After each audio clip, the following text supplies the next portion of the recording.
All right, what's up guys? Welcome to the channel. So we're gonna go over today painting. It's gonna be a painting video as you can see from the title. I know this coming up on winter, there's a lot of what we call build season with race cars. So you might be painting your race cars, so we're gonna run through it. I've done a ton of videos on this channel on how to prep for paint and how to do paint and everything. So we're gonna assume that you've already prepped your car. We're going to assume that you want a low-end race car level paint job. So this is not going to be the high-end video, this is going to be a low-end video. We're going to get right into it. So this car, we'll flip the camera around. This was a very cheap car that we purchased, probably just like your race car or your daily driver. If you're watching this video for your daily driver, we cover a lot of race cars on this channel, so that's what I'm referring to that. You don't want to put a lot of money into it, but you want to make it look shiny and you want to make it look good. What product do you use and how do you shoot it? We're gonna quickly skim through that today. Refresh y'all, coming up on winter, build season. This is a good topic to go over because you might just paint your car this season. Let's go. All right, so first off, this car is going single stage paint. Single stage paint, if you are new to that, is basically where your color and your clear coat are all mixed together. However, it's not really clear coat and it's not base coat. It's not base coat and clear coat mixed together, it's single stage, but for you to understand it, it's where a color and a UV protectant is mixed all together, which often is referred to as clear coat, even though I don't really think it is like clear coat. You're not actually dumping base coat and clear coat together to make a single stage or vice versa, whatever.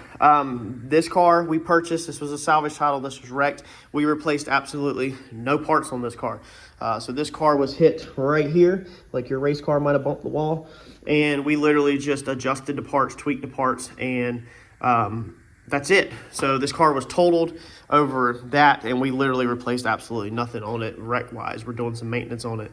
And then we're gonna paint it because the paint was felling. So all the paint was peeling off. It has been spotted in multiple times along this area, and it has failed. So you can see where the burn in right here, the melt, we went over that in the past where this was melted in. You can actually feel this right here, the transition into paint. So technically this should need primer. But this is, again, we're going to do a low-end paint job today. All of these areas we have just feathered out where the paint was felling, and we got everything to where you run your hands over it. It is, for the most part, smooth to the touch. Now, you can feel stuff like this right here, okay? So this is where it is dry rotted clear coat or sun damaged clear coat.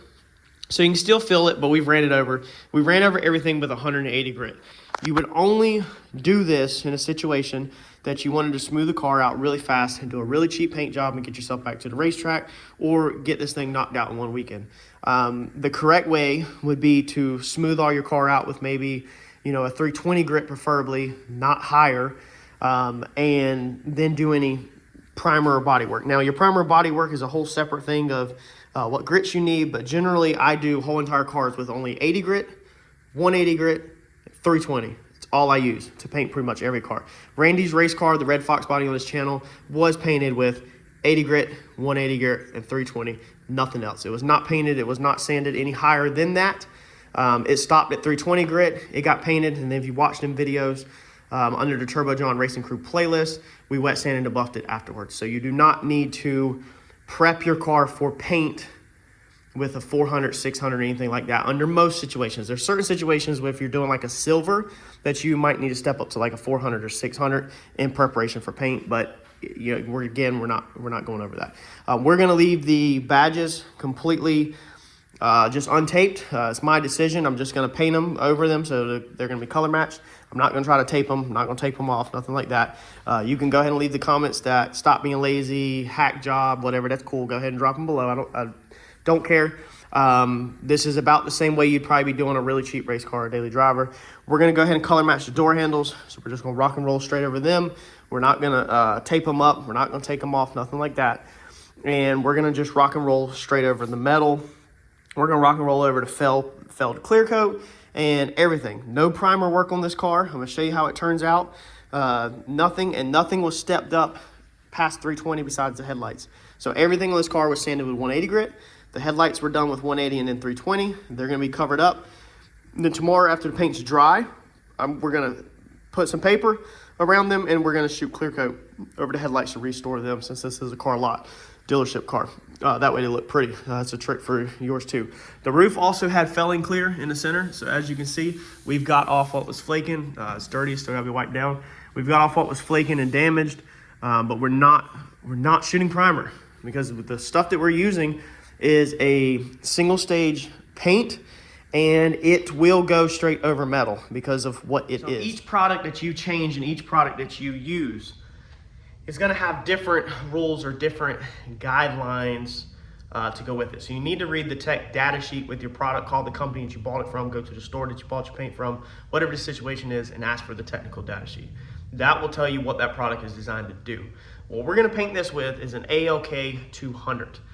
That's the product line. I get it locally from me. It is the absolute cheapest paint. What I paid for this paint, it is about 50 bucks, I think 53 bucks for half a gallon. I should be able to shoot this whole car with half a gallon of paint and get 2 coats on this car. That's all I'm looking for. Again, this is a really cheap car. It has a salvage title. It's gonna be sold for under $3,000, issue free mechanically. So we're trying to get a cheap paint job on it for somebody to get them a little daily driver.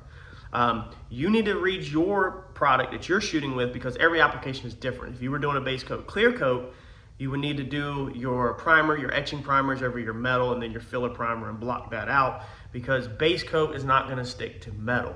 Now, no paint is designed to stick to the plastic, door handles for instance, or the emblems for instance. So what we're gonna do over that, we went over in the channels, we're gonna put a bulldog down.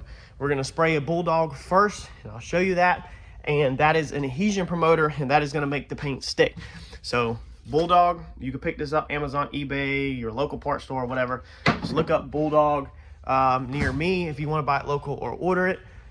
You're going to spray that on first over anything that's plastic that the paint's not going to stick to, and that's going to help make the paint stick. We're also going to go ahead and spray the bulldog over the metal spots because we want to make sure that it definitely sticks to it.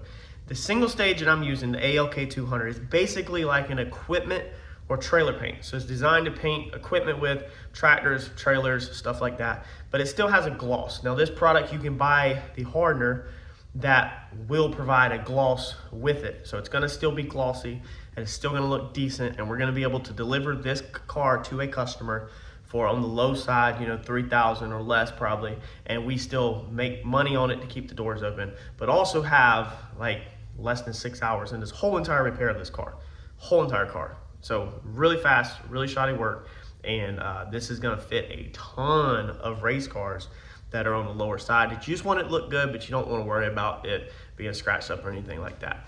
So that's pretty much the prep, that's it. I'm not lying, 180 grit all over. Get it clean. After I did the 180 in the spots, I took a Scotch-Brite, a burgundy scuff pad, and soap and water, and I just washed and scuffed the whole entire car. Now we did pull the mirrors off, if you noticed, and we pulled the trims right here along the window off also, so we can get a decent paint job. But we're purposely not pulling the door handles because I want to paint the door handles to make them match the car. We're not pulling the emblems off because I don't feel like re-gluing them, and I also don't feel like taping them little emblems up, so they're just gonna get color matched also. It is what it is. That's just how I'm doing it. You do your product your way. So let's drop plastic. I did a video on the playlist of Chicago Grudge Car to how to mask a car. So if you search the channel or just search YouTube, The Paint Paper Hustle, masking car or taping a car, paint prep, stuff like that, you'll be able to find that masking video, and that will tell you and teach you how to tape a car, because there is certain right and wrong ways to tape up a car to make sure that you don't get overspray on your project, whatever you're working for. And if you notice, yes, the seats are out the car, because again, this is a dealer car and we power wash everything. So we pull the seats out really fast, we power wash them, we power wash door panels, we power wash everything, get these things really clean really fast, so then get to the lot. All right, so let's drop plastic, let's get this thing masked up. We gotta throw this gas door back on it. I use that to get a blue about the same color. When you're doing cheaper paint, you're probably not gonna get exact same color, but I like to try to stay near the same color so that when you open the door jambs, it's not too big of a difference. So let's drop plastic and then we'll go over all the other steps. This is what the plastic we're using. So we actually pull plastic over the whole vehicle, we open it up over the whole vehicle, and then we go, and I'll show you in the other video how to cut it out tape it on, and then you're basically removing the plastic off the panels that are getting painted, and the plastic left behind covers up the windows and everything with one sheet. This is the part number if you want to search it near you, Amazon, eBay, maybe your local paint store. It just needs to be automotive paint. You cannot get this stuff from Lowe's, Home Depot, or the big box home improvement stores, because it has on it paint this side. If you don't keep that side out, paint won't stick to it. Your paint will flake off and it can go into your paint job. Now you can use newspaper, you can use masking paper, whatever you want, but if you use newspaper or some other paper on it, make sure it doesn't have little holes in it from the manufacturing process, and then your paint bleeds through it and gets on the car and messes it up. Money wise, I did leave out, you also have the hardener. All this requires is the like $53 in blue paint, and then the hardener. I can't remember how much the hardener is, but I think it's 20-30 bucks. Basically, you're gonna be $100 in the paint for the product I'm using in my situation. Now you can pick up kits on eBay or Amazon, single stage kits. I think anywhere from $100 to $300, depending on what you get. And you know, obviously, the less you pay for the product, the less quality it's gonna be. That's gonna be pretty much all the way across the board. But you know, somebody's on a budget, we're gonna be able to do this whole entire car, or you would be able to do this whole entire car with using a product equivalent to this for under, I'm gonna say, $600. So this is gonna be a full paint job all over for under $600. That's gonna be, I'm currently about $100 into paint. No, actually, you know what? We're gonna say under $400 for this one. I'm gonna stick this under $400 because I'm 100 into paint material. And then if you buy a Harbor Freight gun, you can get a $20 Harbor Freight gun. You're gonna pick you up one roll of masking tape. Now you can use whatever size you want. This is gonna be your 1.5 inch, I think, or 1.25 inches, 3/4 inch, and then 2-inch tape. So I've already trimmed this whole car out with just my little 3/4 around it first. That stuff's a little cheaper. And then I will, for the most part, use 3/4 to mask with because it's a little cheaper. Some places I might use 1.25 inch. So you'll have to buy you some tape. You gotta buy your plastic, or you can get free newspaper or masking paper. You gotta cover up your wheels. I've got tire covers. You can get them at Harbor Freight also. And then you're pretty much ready to go. I mean, you really don't need to buy nothing else. You're gonna Scotch-Brite it, couple scuff pads. So that's gonna be a couple bucks. Soap and water, you should have soap in your kitchen sink, Dawn dish soap or whatever. Your water, hopefully your water's turned on. You don't pay your power bill, or you don't have to pay a water bill to get it turned back on. So we're not gonna include the cost of that. Besides that, man, $400, paint a whole entire car, buy you a couple pieces of sandpaper, you know, and like I said, I only used 180 on this. The only place I used 320 is again on the headlights. 180, that's all I've used on this, and I only did that because this is single stage, and I know this stuff is thick, and I know this stuff will cover up, you know, 75% of the flaws, if not 90%. We're gonna see that here in a few when I'm done with this, and we're gonna see how this thing turned out and what y'all think about it for how little prep work there actually was in this car. So now let's get this masked off. I just wanted to disclose that before somebody comments that this is not cheap, when actually this is a really cheap paint job. So let's roll. All right, real fast on the masking, in case you don't want to go watch that whole entire video. As you can see, we pulled the whole plastic over the vehicle, we open it up, and then we go back and we cut our windows out. And we cut right along that 3/4 tape, and then we fold back the plastic that's on the painted part of the car. What's remaining is the plastic that's covering the stuff. Then we rerun tape. Now I'm using 1.25 inch tape, I think it is, on this because it's just faster. So I don't have to look for that little edge back here. I masked it with 3/4. So originally I dropped my 3/4 and then I cut it very precisely on the edge, and then I dropped 3/4 again all the way around it, besides down here at the bottom. And so that, you know, whatever you want to use. I won't use 2 inches, a lot of wasted money, but this is kind of how it looks whenever you're dropping the plastic down. You can see where it's cut on the edge, and then the tape goes back over it. All right, to paint this thing, we are going to put up our Iwata Supernova. It's a pretty nice gun. We're going to pull out our Harbor Freight gun. Now I've changed the cup to a metal cup, but this is just your 29 PSI input Harbor Freight gun. So I'm going to keep this on y'all's terms. I could definitely use a much nicer gun, probably get a little better results, but we are going to keep this DIY, true DIY fashion. We're just going to use the Harbor Freight gun. All right, so we're going to take our Bulldog and we're just going to spray it over the items that aren't necessarily supposed to have paint on them, and also over our bare metal spots. We're just going to do a light coat, one coat, that's all I'm going to do, and we're going to rock and roll. Now that does have some old primer in it, as you can see, because I didn't even clean this paint gun out.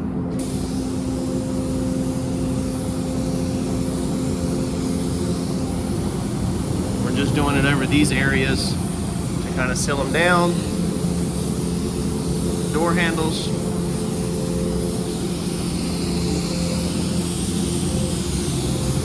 Come back here and hit our emblems. Hit these few bare spots on the trunk, this edge. We're gonna go ahead and hit the bumper too, where all of the paint was peeling, because this is gonna help seal it up also. Definitely gonna hit that big metal bare spot right there. Let's go get the hood and the other two door handles. I don't know how much more of a cheap paint job you can get than this.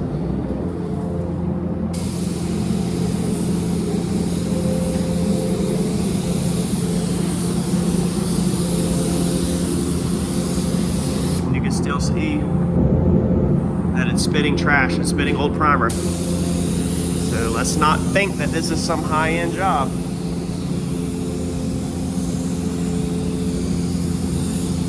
All right, now we're gonna let that dry. All right, for our paint, this is gonna be it, ALK200. I don't think there's anything in here that would help y'all. There's a color code, so if anybody wants to color code, whatever that is, that's gonna be in the ALK lineup. That's not a traditional color code, and this is gonna mix 8 to 1, so 8 parts blue paint and 1 part of the 5-star extreme wet look acrylic enamel hardener. Let's get this thing mixed up. Looks pretty cool in the can. Let's get this mixed up and shoot it. Like I said, if the store near you doesn't have ALK200, just ask them what trailer equipment industrial paint they sell. That's going to be a single stage, meaning you're going to have paint and hardener. This is the secret right here. This is the main thing. So you got to have a hardener. They do make single stages that don't require a hardener. You could use them, but if you want any type of durability at all, you need a hardener, or basically all you got is spray paint. If you don't have hardener, hardener, at least, even if you're going to cheap out. To mix it, you're going to go in your mixing cup and you're going to use an 8 to 1 column. See how this says 10 to 1 to 5? You're going to use an 8 to 1 column. However, if you don't have an 8 to 1 column, such as this one, if you watch, we're not going to have an 8 to 1 column. Now you can use a column that has 3 rows and ignore the last row, that's fine. But all we're going to have is an 8 to 2 to 1. Now in the past I have split the 2 column to make a 1, but I'm pretty sure my ratios are thrown off like that, but it's close enough where it will work. So you could do 8 to half of the next column, since you need a 1 instead of a 2, or you can do a column like this and do a 4 to a 0.5, because you'd be splitting everything. But again, I think your ratios are going to be a touch off on this one, so I don't recommend it. It's not necessarily going to hurt anything, but what I'm going to do today is I'm going to use these other columns right here, so you can get creative and use these other stacked numbers. We're not going to use that one. We're going to use this big bucket. We're going to come over here and we're going to pour it all the way to this number 8, so that's 8 parts, and then we're going to pour our hardener up to number 9, which is going to be 1 part. So that's going to be 8 parts paint, 1 part hardener. That will be our ratio. That will be a full freaking bucket of it. That should just about be all of that. So we're going to put it on pretty thick as much as we can to get as best quality as we can get out of this affordable paint job.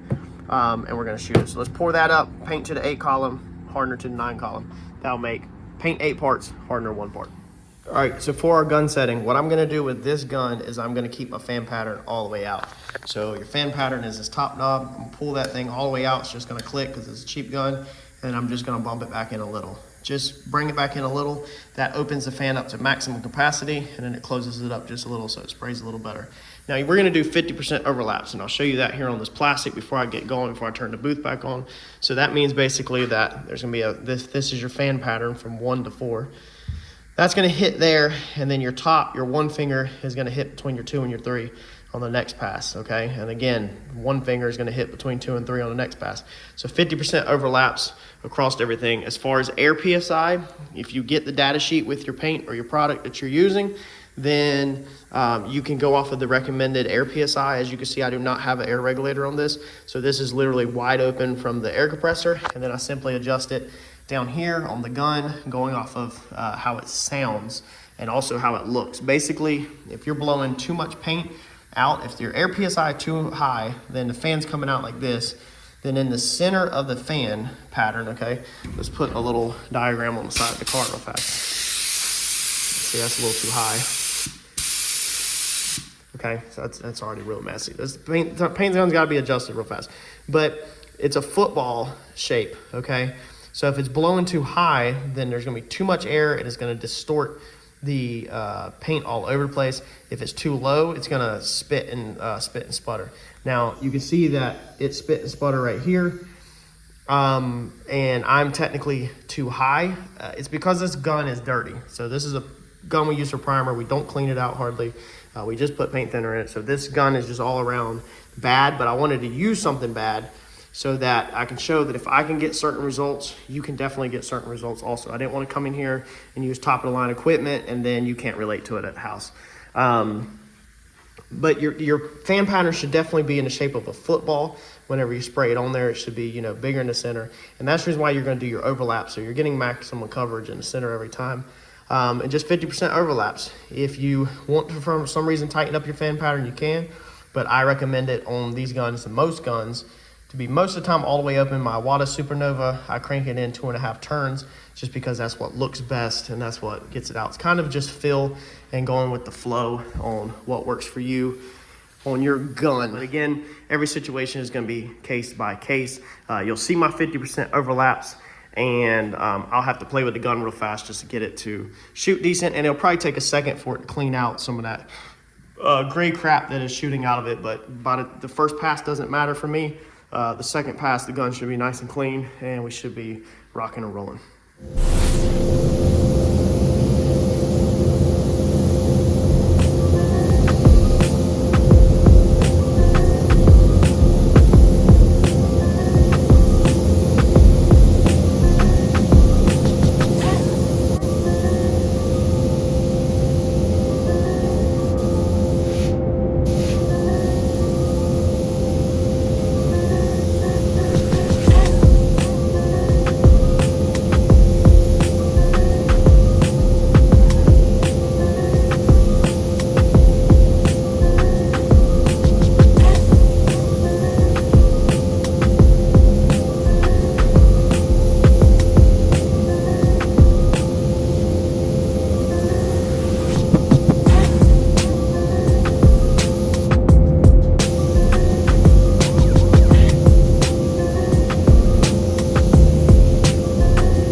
so it's blue, it's in there, but I'm gonna show you how much paint I used, because a lot of people are gonna call you a liar on this. This was 2 coats of paint. Now we're gonna show you this car outside in the sun tomorrow when it dries, so you can get a fair judgment of this car, how it would look in your driveway. The paint booth, when you look at something in the paint booth, it looks different. It highlights more flaws. That's what it's designed to do, so we can see how to paint. But the sun is really bright, so overall that's what your car, you're going to be seeing. Your car's probably never going to be looked at in a paint booth, so I want to show you what it's going to look like outside in the sun and real world experience. But first off, the big question, how much paint did we even use? There's no way you just painted that car with half a gallon of paint. Check this out. All right, so what do we got left? We got a swig in there. We got like nothing in there. That's it. So that was an empty cup. That is all we got in the paint gun. As far as the paint can, we still got quite a bit. So I used my whole bucket. My mix, pretty much, this is all gonna be trash because this has hardener in it. So I'm going to pour this out. But all of this paint in here is still good. So I didn't even use half a gallon. That's probably I wanna say a pint. Yeah, that should definitely be a pint in there. So I used a quart and a pint to paint that whole car with 2 coats of paint using that Green Harbor freight gun. Now this does not spray fast, this sprays slow. You probably should have a little bit bigger of a nozzle to spray this single stage than the green gun comes with. However, it works. If you go slow, take your time, it works. All right, so we got our car outside. Check that out. Check that out, y'all. I'm gonna turn the camera around and show you real fast, but this is definitely something you can do at your house. Just keep in mind that this is a low-grade paint job. This is not a mid-grade or a high-grade paint job. You get what you pay for, and you get what you prep for. So if you do good prep, you get better work, and the more time and effort you put into a paint job, the better job you're gonna get. This was fast, in and out, works perfect for our needs. Check it out. Look at that. Now I'm gonna show you up close here in a minute, all the flaws. That way there's no camera magic or anything like that, because it's very easy for YouTubers and people like that to do a bunch of camera magic and keep the phone this far away and make paintwork look amazing when it's actually not. But dude, for a race car, could you imagine your race car redone just like this, and then the photographers take pictures of it, or it shows up in videos and it looks just like this on camera? It looks just like this when you take pictures. It looks just like this when other people take pictures. Like, that's what you're going for, and that's what you get. We did the headlights, like you can see this morning, clear coated them. Like I said, we did, 180. That one didn't turn out quite as good as this one over here. A lot of times it depends on if there's damage on the inside of the headlight housing or not. But dude, I mean, that thing is solid for how yellow and how dull they were. So that thing looks freaking amazing. But let's get up close and I'll show you some flaws. All right, so you can start out on the top. You could have seen this better inside, but you can see the fuzziness and dullness, I guess you could say. When we zoom way in, you can see the orange peel and the texture to it. Okay, and then when we look down the side of this thing, see the orange peel. Okay, so you definitely got orange peel. There's trash all in this job. Let's see if we can get some trash. Okay, so there's the orange peel, and there's some trash. There's orange peel, there's some trash. There's some flaws, see right there? Okay, so you can see all the little dots and imperfections, trash. See that area right there? The bumper, okay, you can see all the trash and plastic. Sanding plastic with 180 grit, you can see the hook marks, is extremely rough on plastic. So I'd highly recommend sanding plastic with 320 grit. Or if you're gonna sand plastic 180 grit, then whenever you're done, you should be priming over it and then blocking your primer out with 320 grit. You can see the outline. Okay, can you still see the outline? You remember where that was right there? So you can see the outline where we didn't do primer work on that stuff. And if we come right here on the hood, right there, should be in focus, you can see the outline of where that area was damaged on the hood that we did not prime. You can see another nasty chip right there, a bunch of trash. So you can see all of them flaws in it where we did not prime. Let's see here, you can see right there the flaws in it where we did not prime. So we could pick this car apart 100,000 freaking times and for hours on end and show you all the flaws, but all that matters is that we just painted this thing, and you could paint something like this for 400 bucks or less yourself and get this level of job. So I think it turned out amazing for that money. I don't think you're gonna get a better bang for the buck than that right there at all. So there you go, car lot special, race car special, whatever you want to call it. This one's gonna be a car lot special. This can work for you, and this can save you a ton of money. You could do this at your house. As you see, when you pull it in the sun, you really don't see all the flaws like you think you would. Smash that like button for me, y'all, and I'll catch y'all on the next one. Thanks, y'all.